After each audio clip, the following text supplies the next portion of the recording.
ఇప్పుడే జీ5 app download చేయండి. చూడండి మీ ఫేవరెట్ టీవీ షోస్ ఎప్పుడైనా ఎక్కడైనా. ఇలాంటి సిచ్యువేషన్లో వాళ్ళ కన్నీటికి కారణమైన నిన్ను ద్వేషించాలి,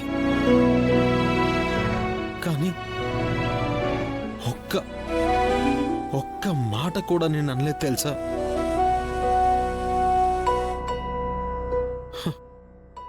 చిన్నప్పుడు నేను చదువుకున్న ఇంగ్లీష్ లెసన్స్లో ఒక స్టోరీ ఉంది. భర్త చనిపోయాడన్న షాక్లో భార్య ఉంది. ఏం మాట్లాడదు, ఏడవదు. ఆ షాక్లో ఒక ట్రాన్స్లో ఉండిపోతుందే తప్ప ఎవరి మాట తనకి వినబడదు. ఆ భార్య అలానే ఉండిపోతే ఆ షాక్తోనే తను కూడా చనిపోతుంది అని డాక్టర్లు చెప్పారు. ఇప్పుడు అన్నయ్య పరిస్థితి కూడా అలాగే ఉంది భూమి.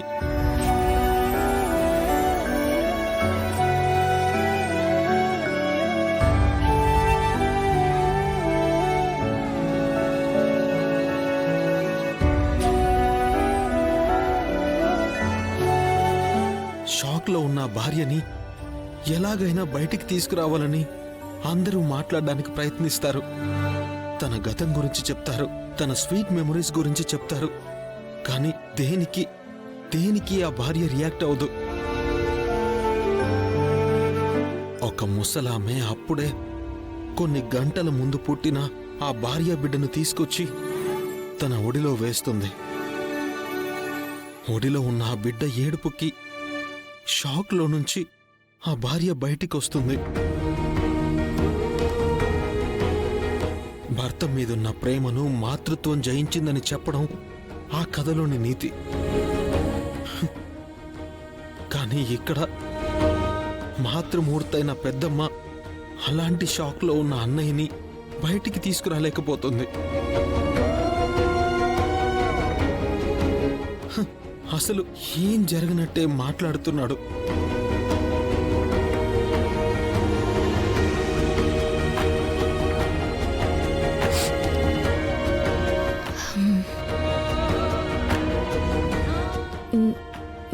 నువ్వు కాస్త ధైర్యం చెప్పాల్సింది కదా చెర్రీ.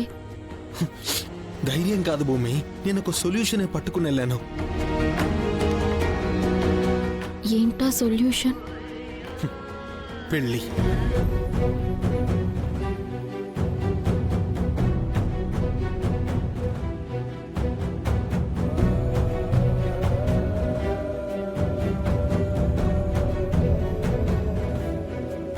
అవును, మంచి అమ్మాయిని చూసి అన్నయ్యకి పెళ్లి చేశామనుకో, నిన్ను మర్చిపోతాడు.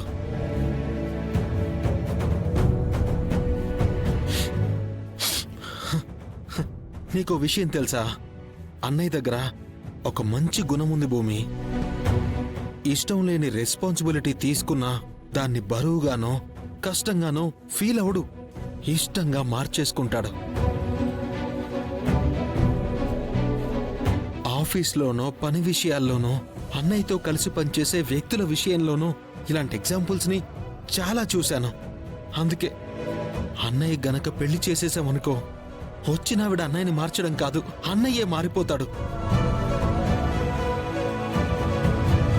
నిన్ను పూర్తిగా మర్చిపోతాడు భూమి.